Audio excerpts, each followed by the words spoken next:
நம்மளுடைய butter beans gravy ready ஆயிடுச்சு. குழந்தைங்களுக்கு ரொம்பவே பிடிக்கும். இன்றைக்கி ரொம்ப சிம்பிளான முறையில் எப்படி பட்டர் பீன்ஸு பொரிக்கிறதுன்னு பார்க்கலாம். இன்றைக்கி ஒரு 1/4 கிலோ அளவுக்கு நான் பட்டர் பீன்ஸ் இப்போ உரித்து எடுத்து வச்சுருக்கேன். அதுக்கு தேவையான மசாலா பொருள் பார்த்துடலாம்.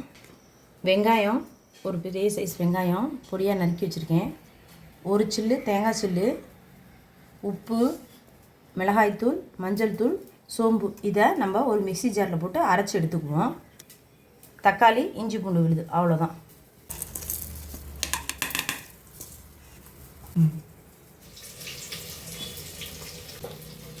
அடுப்பு பற்ற வச்சுட்டோம்.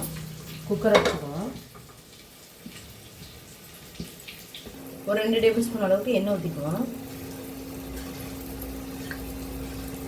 செக்கில் ஆட்டின நல்லெண்ணெய் ஊற்றிருக்கோம். இப்போ நல்லா எண்ணெய் சூடாயிடுச்சு. ஒரு 1/2 டேபிள் ஸ்பூன் அளவுக்கு சோம்பு போட்டுக்குவோம்.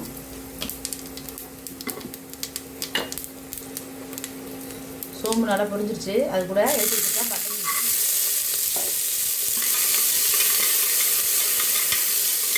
நல்லா ஒரு கரண்டி பருத்தி வச்சுக்குவோம்.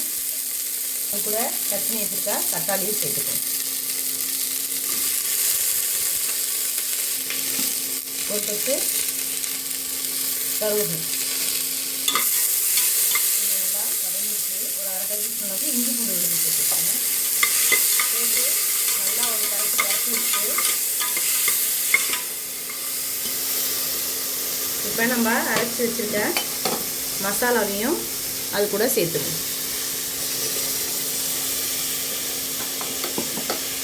இப்போ எல்லாத்தையும் நல்லா ஒரு கரைச்சி வச்சுக்கணும்.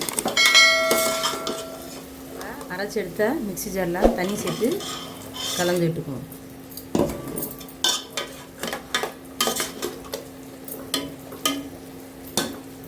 அரைக்கிறதுக்கு தான் போட்டோம். இந்த உப்பு பார்த்துட்டு தேவைக்கேற்ப மசாலாவுக்கு தகுந்த மாதிரி லைட்டாக உப்பு சேர்த்துக்கணும்.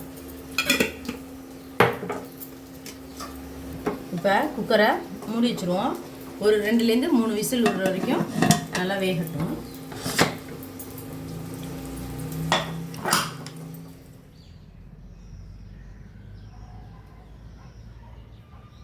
நம்ம ஒரு 3 விசில் விட்டுட்டோம். விசில் நல்லா அடங்கிடுச்சு. இப்போ திறந்து பார்ப்போம்.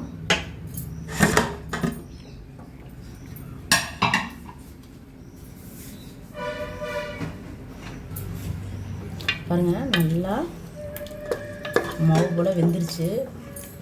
கிரேவி பட்டர் பீன்ஸ்லாம் இதில் தூவி விட்டு இறக்கிடலாம்.